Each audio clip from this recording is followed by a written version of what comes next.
started, right? Mm-hmm. Yep, there it goes. You're good. I'm good.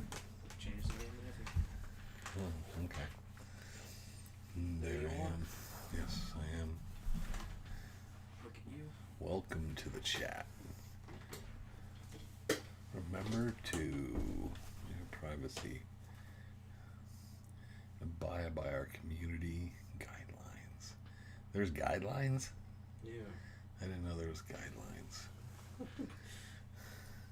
I've never read the guide. Did we? I probably think you read did. them and checked it. I have no idea. Learn more about the guidelines. YouTube guidelines. Howdy, gang. Well, there's 9 people here already. Bang. I should start talking. Yeah. Welcome to Friday. There we go. Good evening. Well, it's after. I guess it is good evening. It's afternoon here. So, depends where you are, I guess. It's 5 o'clock somewhere. That's a bad joke to make. Trevor doesn't even get that joke. So, there you go. Well, that is always strange. It'll say I got 4 views, but I got 9 people, 12 people in. How's that work? 4 likes, 4 views, 12 people. Edinburgh. Oh, well, yeah. That's a whole different. How far? Edinburgh. What is that? That's not tomorrow, is it? Well, I know where it's at, but that's like 12:01 a.m. Midnight. So they're tomorrow. Tomorrow, yeah. Yeah, they just started tomorrow. What are you doing up? Don't sit up to watch me. Scotland. Yeah, I get it. I knew. Okay, so I know where Edinburgh is. Okay, it's by Glasgow. But yeah, I just was trying to figure out the time situation there because I was thinking, were you in Saturday or Friday? You just went into Saturday, so you stayed up late. Well, thanks for staying up. Wyoming's probably 4 o'clock. And there we are, and we're started. And so I don't always come up with a lot to say. I'll think during the day, and I'm sure everybody does what you start thinking about. Yeah, we could talk about this or this, and then you run it through your head, and you end up kind of almost talking about it yourself. So you kind of run out. Okay, so it's 5 o'clock. So 5 o'clock. Okay, so I'm trying to. It's geography on a Friday at Legends of the Superstition Mountains. So there we go. So it's actually been pretty nice out here. So no worries on that because it's been in the high 90s, low 100s. It's a bit humid, but yeah, we had a hell of a storm the other day. Kind of got up, went out, and it just basically thunderstormed for an hour or so into work. So it was kind of nice. Oh, okay, so I'm finding out where everybody is, and then everybody will start telling us what temperature it is. So anyways, welcome to Friday and everything we're doing. I hope everybody caught Monday's episode. I can't even remember what it was. What was? Monday's episode. We do so many of those now. It's at 200 and some odd. And Trevor's trying to bring it up because he can't remember either what I talked about. Glenn McGill. Oh, it was the Glenn McGill Trail one, yeah. Yes. Because I'm also remembering there was the Doc Thorne's Lost Gold one. And there's just been, the last 4 or 5 been like a bit of a blur. So, anyhow, so we kind of did that. Things slow during the summer, though. I think we're all kind of slow this time. It's the dog days of August for all of us. So, there you go. But anyhow, one of the things I did think about today is how it was something. I've been reading a book. It's called Gold House, and it's about the Victoria Peak treasure and Doc Noss and all that. And one of the things I was looking at with it is, if you read that book, which it's 3 volumes, it's a trilogy. Each book's probably about 400 pages, and it's basically letters and documents and kind of a blow-by-blow accounts. Roughly starts probably around 1930-31. There is a bit of a prelude to it, and then it just goes forward. So the first book covers until Doc Noss is killed, which is around 1945. So there's a lot they're covering in there, a lot of ground and stuff up to his death. And if you, whatever you read, or even if there's another book or certain things in the information you get watching YouTube or whatever, it's amazing how much other information there is. And the individual, I can't remember the individual's name who wrote the book, but how much stuff they packed in it. And there's 3 volumes of this stuff. And I don't consider myself an expert on it, but one of the things I was discussing with someone else on it is they threw everything in the kitchen sink into it so hard that it got to be a bit messy, so I had to keep backtracking and read it. So that 400 pages took me pretty much 4 days, which is unusual, but I was reading 20, 25 pages and then backing up 5 or 10 pages and rereading stuff, trying to get, because they would go out of order and stuff. And it was like way too much information.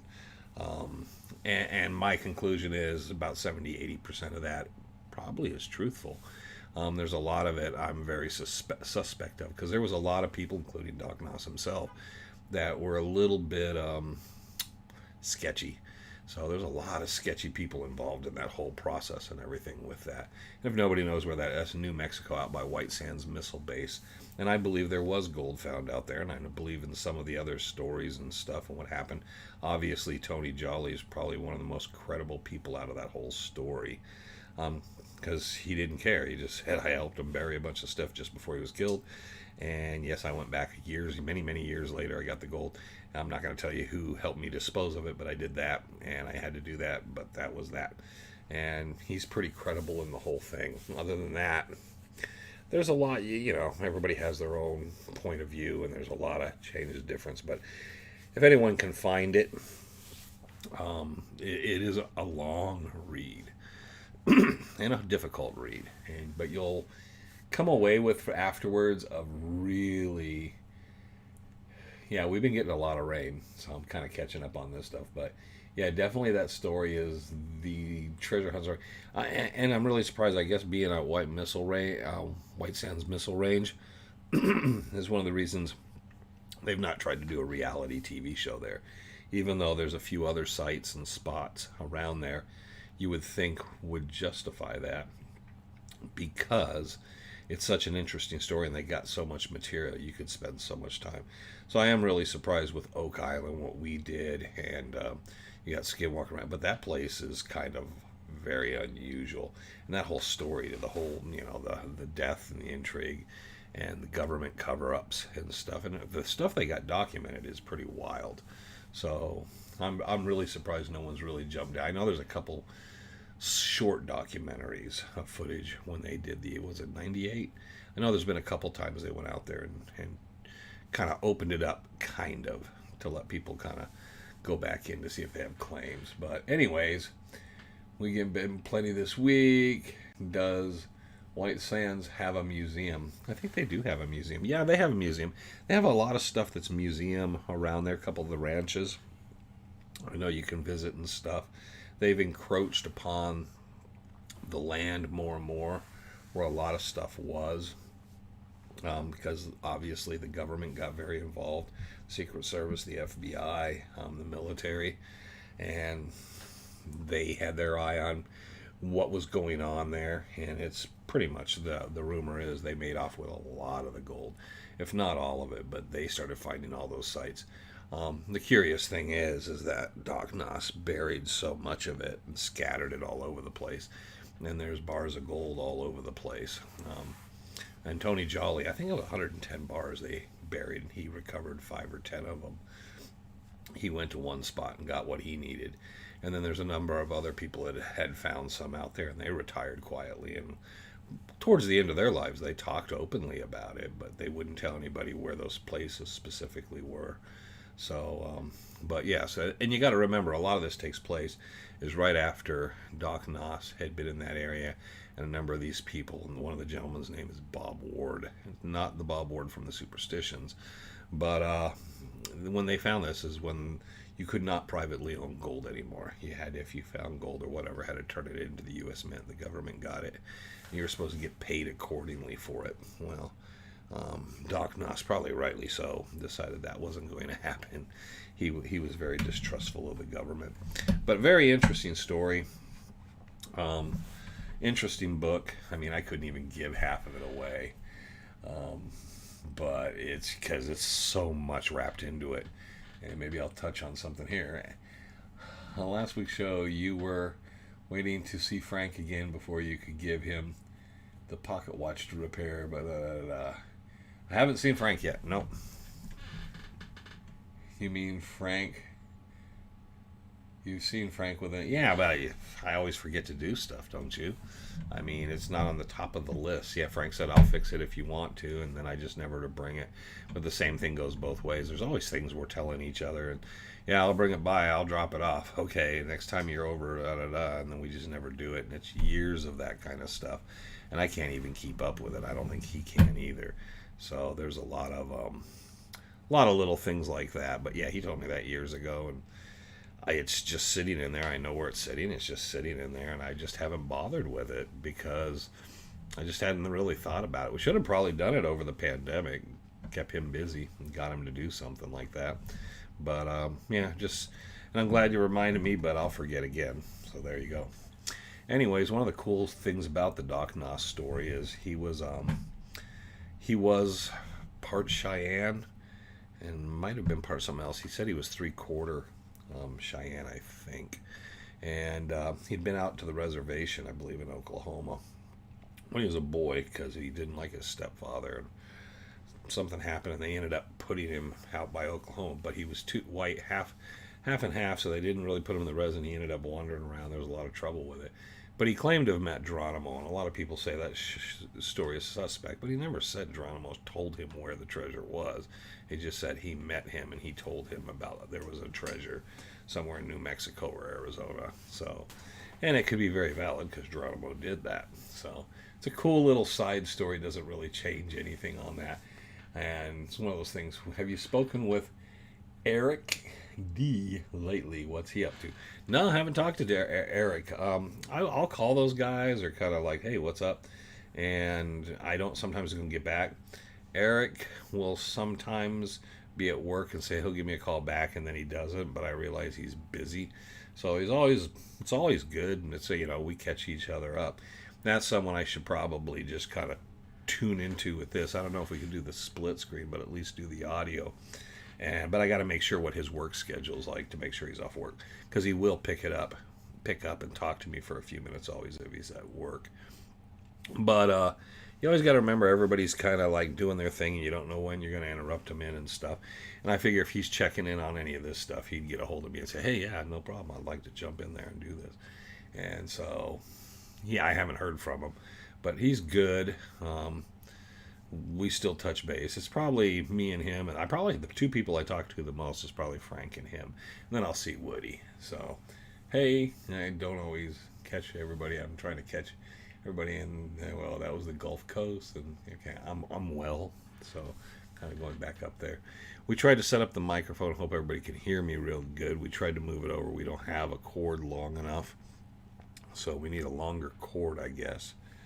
I don't know what kind of cord it is, but I was hoping to set it up over here on the right, because one of the problems is there's a little bit of glare, and then all of the chat is on the right side of the screen, and the microphone, of course, is on the left. So I was having to have it. So I'm trying to stay more centered today and kind of look at what's going on here, not leaning forward away from the microphone. So there we go. So hopefully everything sounds good, even though I think I'm a little gravelly today, and I'm a little scruffy today. So, but it was Friday, and it was good that it was Friday. So it was nice to get out. But that was kind of this week. I was doing a lot of that. The big thing for me is tonight is the Netflix premiere of the new series Sandman. And if you know what Sandman is, that's cool. We're not going to discuss it because Sandman's kind of something a little different for people. But I was always into the Sandman stuff. And I got into that late because that stuff didn't come around, I don't think, until the 80s. But I really got into that and thought that stuff was really cool because it was so different. And it's, what do they call those now? Graphic novels. But it was comics back then. But I always liked this stuff. I always liked the pulp novels and stuff when I was a kid.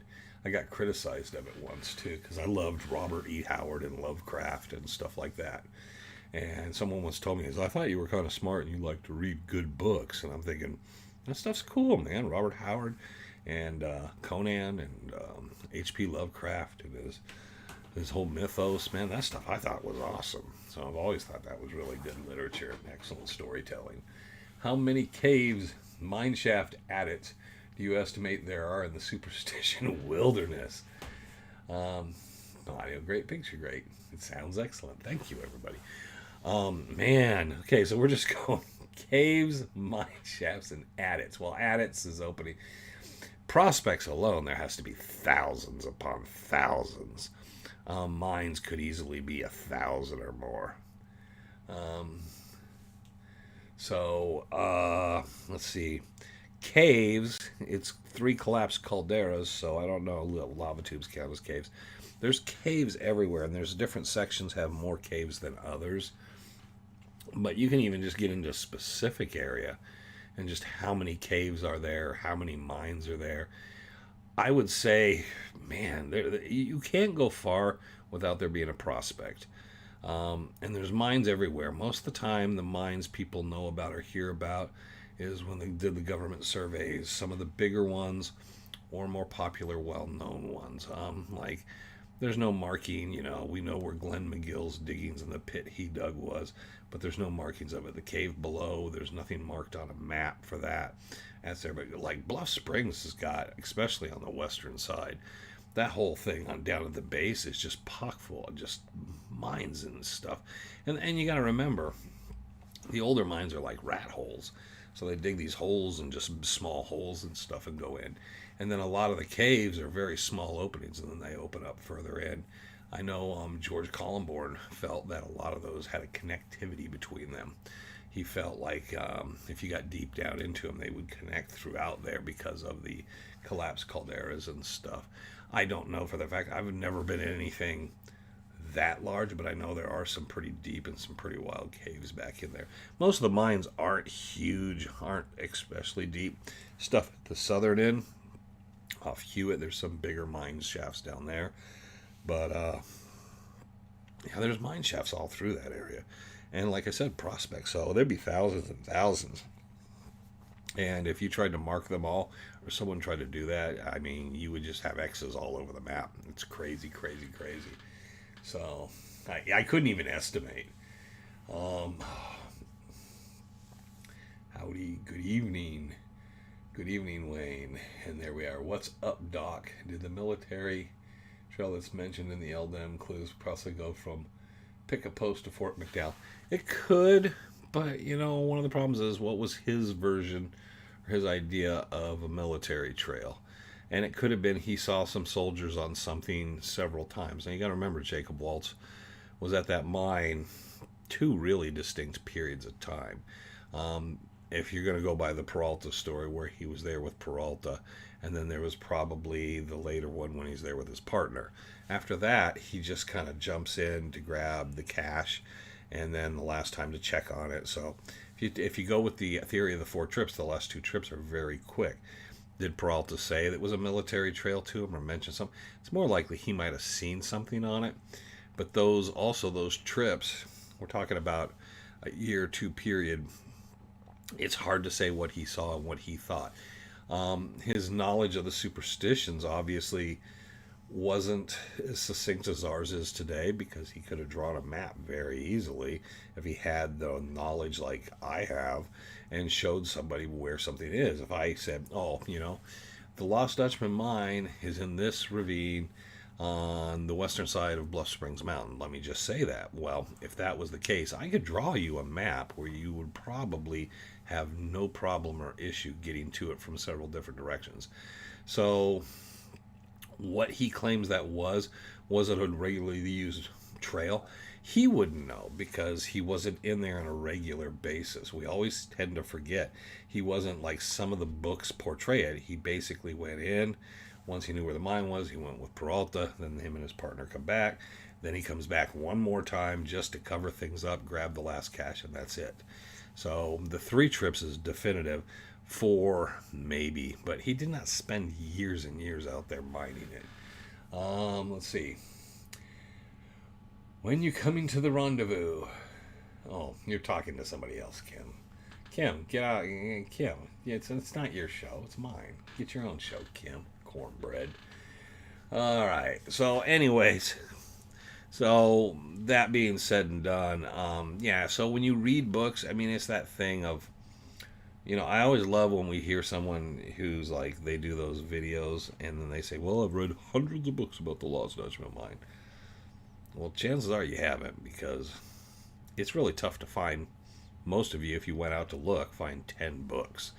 There are so many of them out of print and stuff. I don't know about hundreds. Then you're reading a lot of fiction.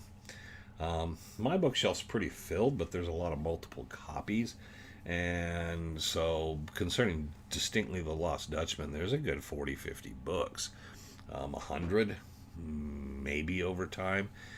But so much of it's self-published, and so much of it is not available. There's stuff that you just never hear of. There's occasionally books I find that are self-published. The guy made 100 copies, and you find it in a used bookstore, or I'll see it at Greg Davis's in the archives and be like, "What's this, Greg?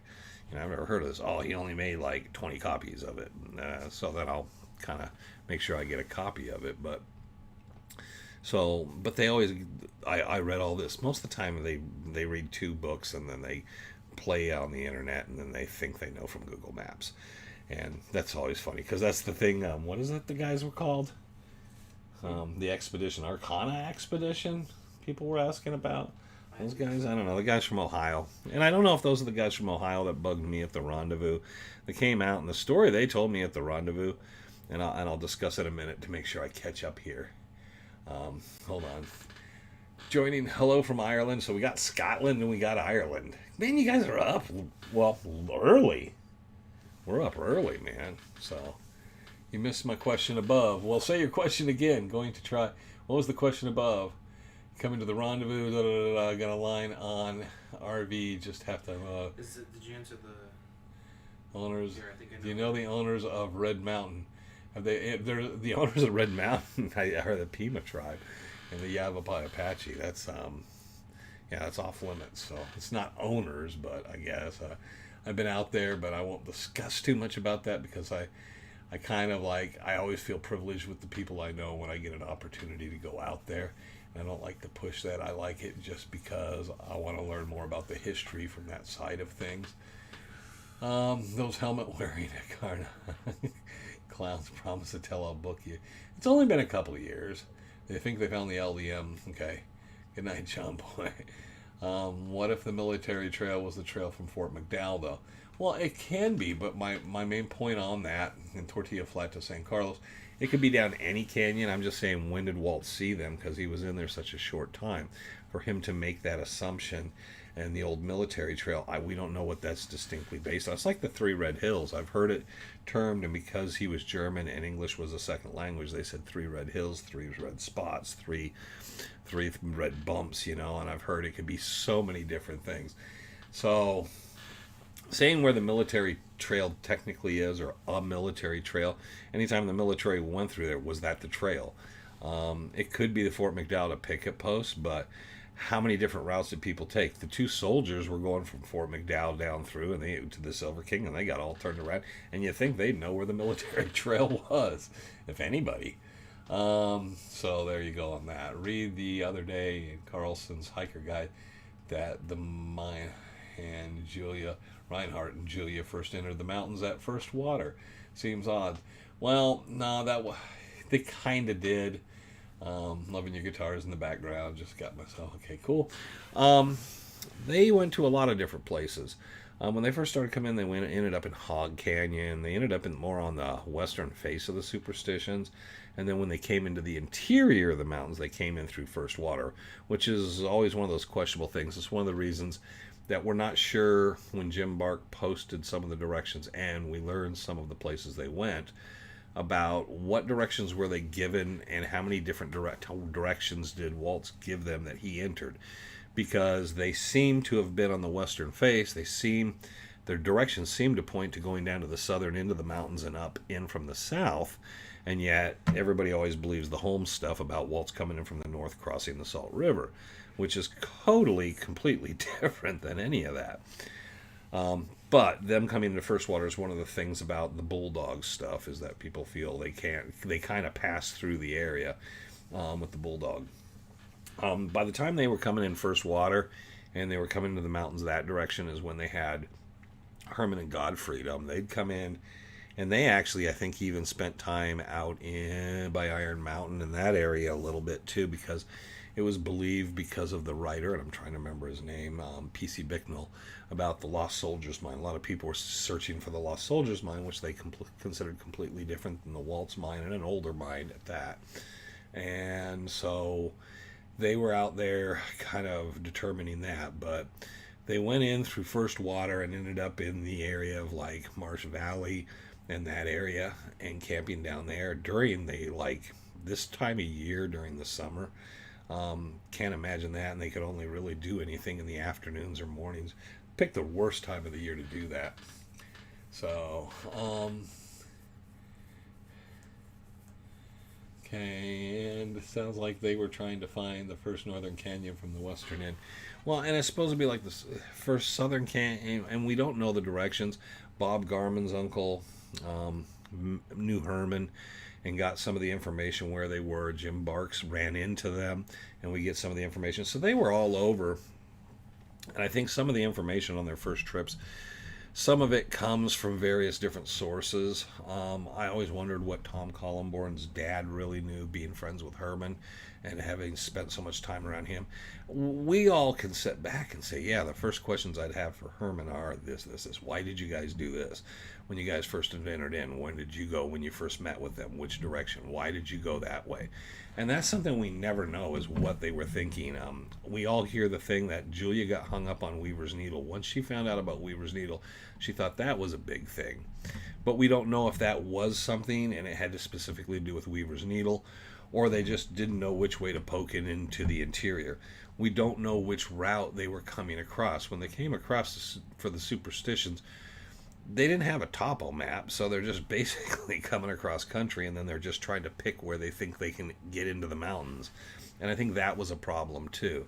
So I know they made several trips to the western face, and then they finally came in through the other side. But then it's tricky because they ended up at the Quarter Circle U and at the ranch. And that seems like such a long way out of the way to be at the northern end, or even in the the northern third from Phoenix, because you literally, by the time you get to Quarter Circle U, you could almost be back home in Phoenix. But they were stopping there to get something to eat and feed the horses. So knowing exactly where they were, and then Walt's saying the board house, and I'll show you from there where to go in, and that's tricky too, because almost all the structures we can think of and everyone will point to is everything's on the southern side, which makes no sense. So we don't know what directions what Waltz told them, or if Waltz tried to tell them that here's a way you can go in. Funny thing is, with Reinhard Petrasch and Julia Thomas, is none of their information seemed to match Holmes as far as this whole Salt River and crossing the Salt and stuff. Which, to be honest, I don't think Dick Holmes ever followed Waltz into the mountains. Okay, so we're getting through there. Seven Springs and Horseshoe Dam area. Have you been back in there? I heard from a lot of good stuff out there. Seven Springs, I used to eat lunch out there. There's some ruins on the way out there. A lot of mountain lions and bobcats. But there's a four-wheel drive road out there going to Sheep's Crossing.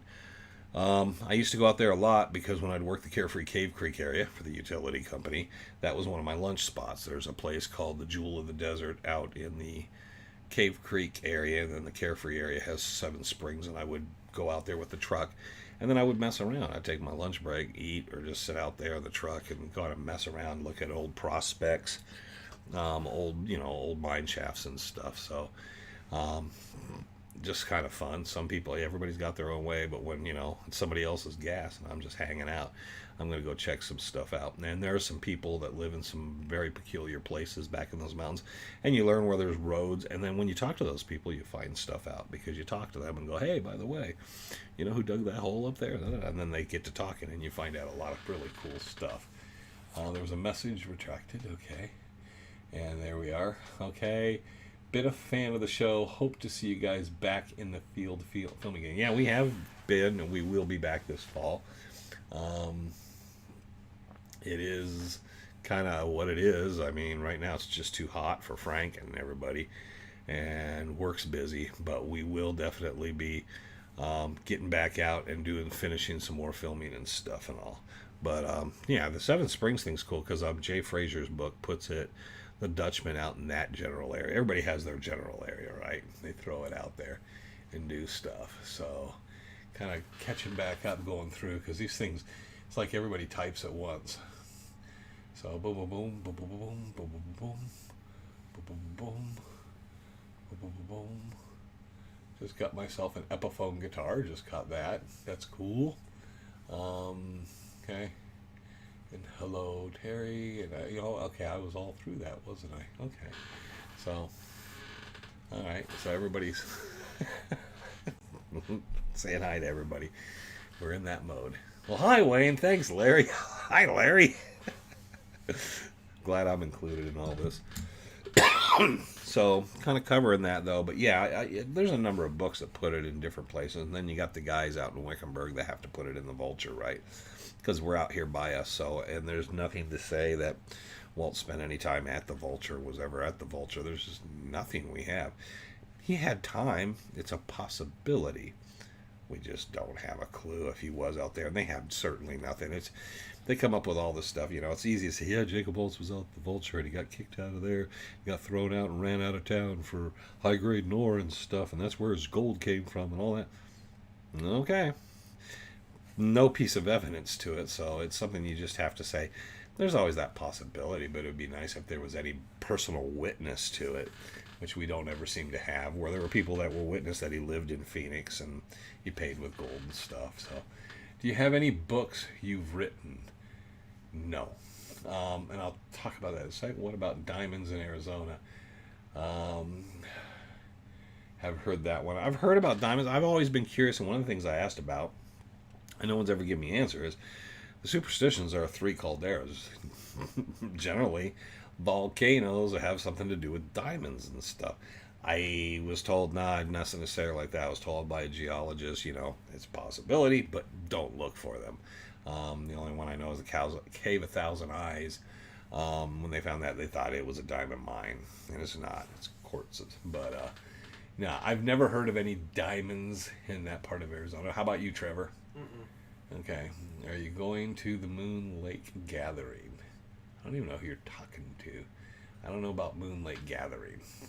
I don't even know where Moon Lake is. Have you ever heard about when King Woolsey rode down the Prescott with a posse to hunt Apache? King Woolsey was a great-great-grandfather or something to one of my friends, Peter Robles. And Peter, out of blue, one day was talking about him and stuff. And I'm like, what are you talking? How do you know about that guy? And he's like, oh, he's like my great-great-grandpa or something. It was really weird. And we were actually at the cemetery, and he looked over at the guy. He said, oh, and it was like, but Peter was strange like that, because we were out there one day, and I was talking about this place, and I said, the Salt River Cemetery down in Phoenix. He says, yeah, we, it used to have grass and trees and stuff. That's where we used to play football. And that's basically the Potter's Field. They used to play football, Thanksgiving and stuff, the family and stuff out there, because it was the only place in the neighborhood that had a lot of grass, I guess. Superstition doesn't have any supernatural, mystical connections show you in movies. I don't know about today. It's too hot to go hiking. It's nice to play music inside. Exactly. But and they got kind of the King Woolsey thing. I've read a lot about the King Woolsey stuff in Arizona and him chasing. Yeah, he was kind of a murderous kind of guy, not necessarily a nice guy. But then they all had that kind of attitude towards the Apaches then. The volcanic, they pull out of minerals and gemstones. Yes, it can be in the flues or the tubes and stuff, and when it cools, and this is collapsed caldera, so it's a little turquoise in the Superstition. I'm sure there's got to be plenty. Not like boatloads, but there's got to be plenty. There's azurite and malachite and quartz and copper and just about every element you can think of otherwise. Anyway, fine. Turquoise in the soup. Okay. Hey, brother, love your music, love your videos. Thank you. Getting back up here. Mystical connections. I'll hold it. Have you ever read when Kings Will? Okay. Yeah, and there's that story about Prescott where Waltz and them journeyed out and they with the Apaches and they found the mine, and that's how he located it, and then he made up this other story. That's another one of those wild stories that he might have been with the group. We don't really know. It's just kind of like saying they found the gold and all that stuff. It's kind of different. Wanted to tell you thank you for all the time you put into your posts and stories. I've learned. Sorry. Okay, thank you. Hey, no problem, Dave. Hey, brother, love your music, love your videos. How long have you lived there? I've lived here since 1968. And was the mountain the reason you moved there? No, I was too little. I had no clue the mountain existed. I was a little child. I didn't find out about the mountain until probably a few years later. And even then, I didn't register. Always said 73, 74 is the first time I went in the Superstitions. I know I was out there before that. Apache land and mining camp restaurant and stuff. But I have no recollection of it having an impact on me. It was that first trip out by First Water, going through the mountains to down through Willow Canyon. That was the first trip, and that trip I've talked about is like I was just a kid, and it really had a huge impact on me. Changed the way I saw the mountains, and kind of started. I developed a thing for it there. Where we can find the entire song, the music made for the channel. We're gonna post it up eventually. We got a version of it, and it's in Pro Tools, but I got to get it mixed out. Is the Black Legion a real thing or something in history? There's people that say it's real. There's people that'll say it's not. I would say the Black Legion, whatever it is very distorted, and it could be more than one thing. Sal's gonna say yes because he's Black Legion. But I don't think the Black Legion refers to itself as Black Legion. Some guys just said, hey, there's some guys in black hats. They got big tans. Well, they're the Black Legion. And it's kind of the name that stuck with that. I've heard a lot of different stories about that, and I've talked about some of them. People, and I don't know if there's different groups that watch out for different sites, and then it's just like all these different pieces and parts get kind of plopped together for different aims and goals and purposes. So I think that's kind of what happens is there's groups that watch.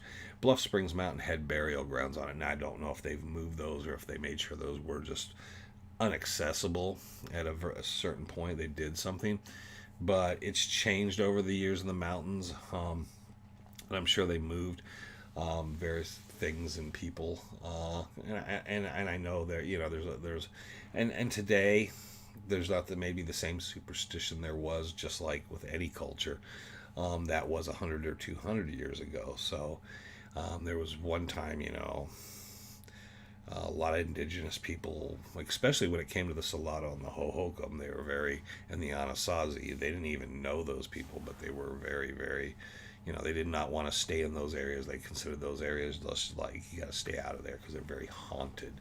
And I don't think today is the same kind of culture clash on that. So when you hear about those kind of stories and the Black Legion stuff in the mountains, I always kind of poo-poo it, because while there's been odd and unusual things that have happened in the mountains and they're unexplainable, I don't think there's necessarily anything in the mountains that charges me to say it's just kind of like Sedona.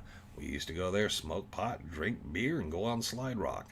And then someone found out how to make a buck, and it became like the New Age spiritual center. So once people find a way to make a buck, fortunately, Superstitions never became that place. The being a wilderness area probably prevented a lot of it. But yeah, it'd be awful to see yoga mats and bongos and flutes out there. But each to their own. And if people are doing something good or feeling good about it, and it's not harming someone else, that's fine. But I know different cultures will have different thoughts and feelings about different areas. But I know the Apaches stayed in Garden Valley. There was a Mormon group that lived and stayed there. And there's a lot of burials in there. So that also kind of poo-poos the whole idea of that none of them wanted to be in there and stuff. And then there was a lot of prospectors and different groups of people from different cultures that stayed out by Crematory Rock and even camped there. I necessarily wouldn't want to camp out or sleep under the rock that is black with the soot where they burn bodies. That would just be kind of weird to me. Just saying. Okay, so I'm going to try to jump in here. Love the music, and we moved here because of my mother's health. So and that was the reason. So I didn't have much of a say-so. I was like 4. Okay. Put your post in the stories. Superstition Mountains are still open. It's always open to the public. It's the wilderness area. It's a no-pay area, too. So you go in. You don't even have to sign the book. They occasionally have rangers at the trailheads at some of them. Peralta and at First Water, but a lot of trailheads you never see anybody. I don't think I've ever seen anybody out by Pinto or Haunted Canyon. Never seen anybody at Tortilla. They used to have tents. They used to be out there with tents and stuff during the winter months and stuff when I was a kid, but that's all gone and non-existent anymore. Now I'm getting to that point where I gotta move in. Maybe Waltz was trying to throw off two-legged creatures in his deathbed with those clues. But there was no deathbed. He was laying around for 7-8 months telling people where to go find the mine. That's another one of those weird things, and maybe one day we'll just do a whole thing on that. But everybody needs to get the poo-poo the whole idea that it's like the very last minute, Jacob Waltz is laying there trying. December 25th in 1890, he's saying, here's where we're going to go to the mountains. We're going to get everything together and go. And then they started planning it, and then in February the floods hit because they would be going up around March after the coldest part of winter. So they were just waiting out till it warmed up a little after the 2 coldest months of the year, January and February, to go to the mine to retrieve his caches. So they already had that information about what they were going, what they were doing and stuff. And they might have forgotten or got it mixed up with stuff later. But he didn't die till October, so they had all that time in between. He wasn't just laying there unable to speak for 7-8 months. So the deathbed whole thing is way overblown, I think, because of Jim Bart and a lot of it. Waltz was very ill, and I think he just got more and more ill. And then that fall, he just got so sick and just died. And chances are he probably, the night he died, just had been in for days, had been in bad shape. And I don't think he was talking to anybody. You know, how that all turned out and how the story developed from all of it, who knows? But yeah, I would just think that was more normal because he had 7 or 8 months to tell everybody. So that's why they're so confusing. There's so many clues. Black Legion, real. Your memory for details of history is astounding. I agree. Yeah, but I can't find where I put my keys half the time. So I'll forget things all the time. I wouldn't say my memory for details is astounding till it really counts, and it's something that's probably essentially important. Superstition Mountains, I can sometimes remember and go through a book and find the page something's on, but then I can go around the house and try to remember where I set something down 10 minutes ago, and I can't. So there is that problem. My prioritization of my memory is bad. Do you think the Spanish made it north of the Gila? I think that, well, they obviously did. The Spanish made it to the Grand Canyon, so we know they made it up through there. Who did and how they circulated and ran around is anybody's guess. Wayne, are the Superstition Mountains open to the general public? Because I was looking for a couple of your maps. You stated that some of the roads are gated. Yes, there are roads. Well, the road at Apache Trail is gated off at Fish Creek Hill, and if you got a 4-wheel drive, you can go down Tortilla, and then that stops and dead ends to the trails.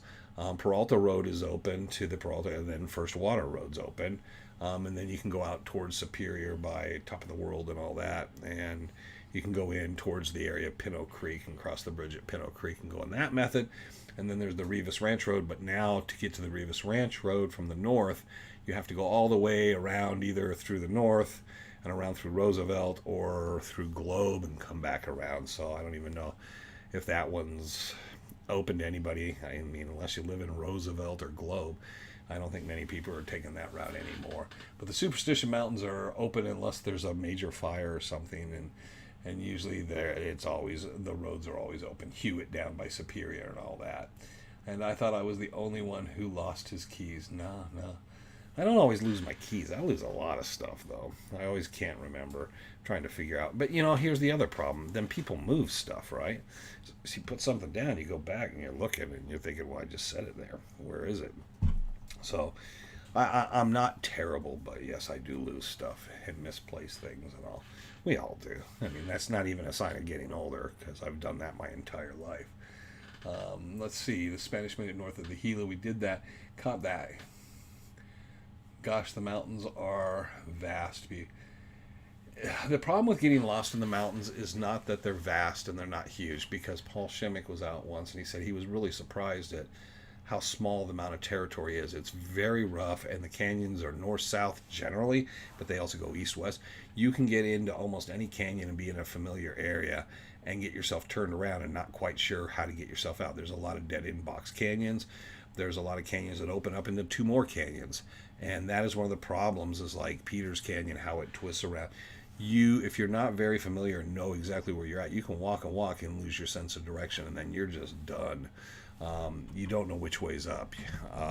And Randy Wright and I experienced that once during a major rainstorm when we hiked all day, is the clouds came down and covered everything that was a landmark. We didn't realize how much we used the peaks as landmarks all the time. And we knew where we were, but we also realized, wow, looking around, it's hard to tell exactly where we are right now. It's so foggy, the cloud level's down so low. We kind of know where we're at, but not as exact as we normally would. So we were kind of surprised at that and understood during bad weather, people definitely get lost if you're not that familiar with the mountains. But they're a large mountain range, but it's just so many different canyons, and the terrain and stuff is what makes it really difficult. And so if you're going to walk somewhere, and especially once you're off the trail, or something like that, something that you would think would take you 2 hours to walk could take you 4 or 5 hours. And then the cat claw and stuff is just maddening, because literally you'll shred yourself going through it all. Compact, I would call it compact, though. It's still a lot of miles. I don't misplace keys, but tools, yeah, I do that. Well, I lose my tools because people pick them up, put them in the wrong places. Kurt Russell could play the Dutchman. Let's try carrying we get Christopher Nolan to direct with Hans Zimmer score. Tool sprout legs. Yeah, that's true. There's a dog on a YouTube of a guy that loses his map on the Peralta Trail back from Weaver's Needle and gets lost and literally dies and has an out-of-body experience and revives and makes it back. There's a doc on YouTube. Okay, I'll look for that. I kind of got lost in that. Okay, there. Yeah, the whole Jacob Waltz thing, I don't know if the Waltz story will ever hold water, because they'd twist and turn it. Yeah, it would be cool to see a really straightforward documentary to kind of cement that. The problem is people need to be entertained. That's the reason, movies that win Oscars sometimes barely make any money, and then movies that are full of special effects and are kind of garbage but just entertaining as hell make billions of dollars. Okay, there's a reason for all that stuff. So we like to be entertained. And when we like to read a book, we like entertainment. We like something that kind of keeps us engaged and so forth. So, yeah, Quentin Tarantino with Kurt Russell as Jacob Waltz. Yeah, okay. That'd be good. Make Whoopi Goldberg Julia Thomas. Yeah, okay. You know what? That could be a comedic effort. The comedy. Jacob Waltz, the comedy. Okay, has anyone searched what is under Canyon Lake, Apache Lake?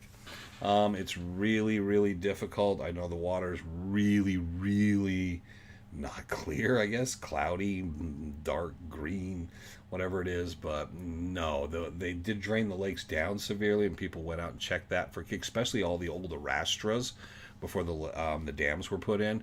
So they were looking for, like Jim Bark and John Tuning had Arastras. So they were checking for that stuff, and anywhere there was black sand and looking at that stuff, there was supposed to be patchy treasure caves. But then they filled back in, and I never heard of anybody being really successful. I went out just to check out what it was and kind of look at what some of the area looked like, just with the water down. But I didn't get to spend a lot of time out there doing it. It's just you only have so much time. Where Jacob Waltz, the comedy of errors. Yeah, like me and Thomas Glover once said, how to lose a mind in 1,001 ways. So it'd always be good. Okay. Tool sprout, we got through that. There's a YouTube with the guy. All right, tools and Kurt Russell. Costner could be Columborn. Clint Eastwood's Tom Columborn. because he's super tall. Tom was tall. I mean, Tom was tall. That's true. And he has that kind of like that thing. He almost has that. You know, what's funny is, Tom had a cackle, not a laugh sometimes. So actually, Clint Eastwood would actually kind of fit Tom Collenborn to a T. Kind of that thing. Even though Tom was a super nice guy. And Clint Eastwood always plays the little shady bit of the hero. But, no, but Tom, yeah, if you were talking Tom Collenborn, he'd definitely be a Clint Eastwood. It'd have to be someone tall, because Tom was tall. What was tall? He had to be 6'4", almost 6'5". He was tall, man. He was a tall guy, man. Everyone looks short around Tom, man. It didn't matter how tall you were. Tom was a very tall guy. I think the only person probably around his height would be McChesney, who's about 6'5". And that's the only person I think. I'll have to look at pictures and see a picture with the two of them in it and see where they stood, or ask Mike. Because, yeah, Tom was really tall. So, okay, there we go. The height of Tom Collenborn. The YouTube video ends up with crying hands and knees on the ground and dies. We came up with an idea. I won't come up with what me and Trevor came up with for our movie, but it involves Frank killing Woody. So, but he's not really Woody in it, and Frank's not really Frank. It was like a fictional thing. But yes, I thought Frank needed to really, take a cigar. Documentary. But we had an idea of that. I don't even know who that is. Who's calling? It's maybe John. Let's take this call. See who's actually on the phone. Hello? Hello? Hello? Hi, Mr. Tuttle. You're live with me on my podcast. What's your question for today? You called? Nope, they didn't call in on purpose. How to get rid of telemarketers, a new strategy. She sounded really confused. So, so potential spam calls now go on the air. That's awesome, man. My new way to play games. Usually I just yell at them or act like I can't speak English. But now I got something new.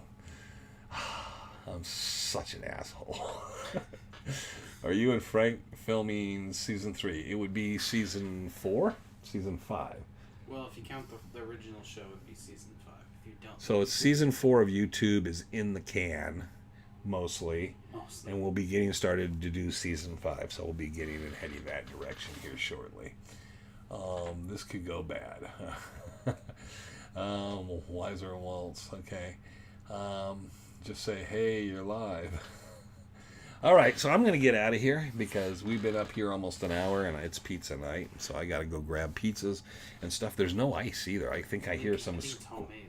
Oh, but there's no ice. So I have to go pick up ice too because there's no cold drinks because the drinks are all warm right now because there's no ice. So.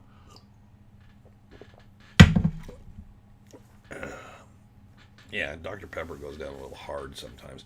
It's the hard stuff. But no ice, warm soda and stuff. So anyhow, though, I want to thank everybody for joining us and jumping in here tonight and having a good time and stuff. I always certainly do.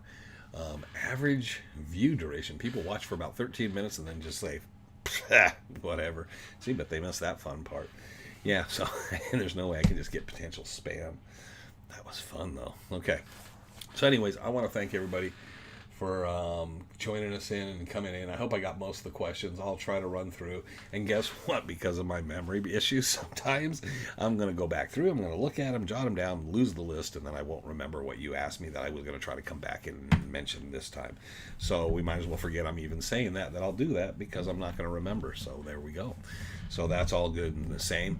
But please catch us on Monday on the next Chasing Legends, which we'll have up on Monday afternoon at 4 o'clock. Frank killing Woody sounds like a claim dispute. Yeah, and then he has to do the spit, the tobacco thing, the cigar, you know. And Frank, when he spits, it's funny because he never seems to be able to get the spit out one time. He goes, so it's like, need help spitting there, old man? Okay, so anyways, now I'm getting to be a comedian. San Antonio, I'm late. Yeah, we're all going home. We're all calling it a night. Sorry there, Gil, because, yeah, it was, catch up and watch everything we did earlier once it posts up and stuff. But we kind of basically put our hour in, and I'm going to go grab ice, and then I'm going to have pizza. I'm going to enjoy things. Thank you, everybody, for joining us. Thank you for all your support and everything you guys do and stuff. I'm not even going to push you on the hats or T-shirts, coffee cups, or anything else. Well, if you're here, you probably hit subscribe, and you probably hit the notification bell. So hell with that. So we'll even leave that out, even though I did kind of mention it there. But most of all, everybody have a good, safe weekend. And hopefully we'll all catch you all around. Come around on Monday evening and afternoon with Chasing Legends, and back again next Friday. So thank you. And from me, from Trevor, for everyone here in nice, old, humid, hot Arizona, remember one thing. I'm Wayne Tuttle. You're not. And this was the Friday Live special edition of Legend of the Superstition Mountains. Have a good night, everybody. Oh, it's probably still not ended till I say end.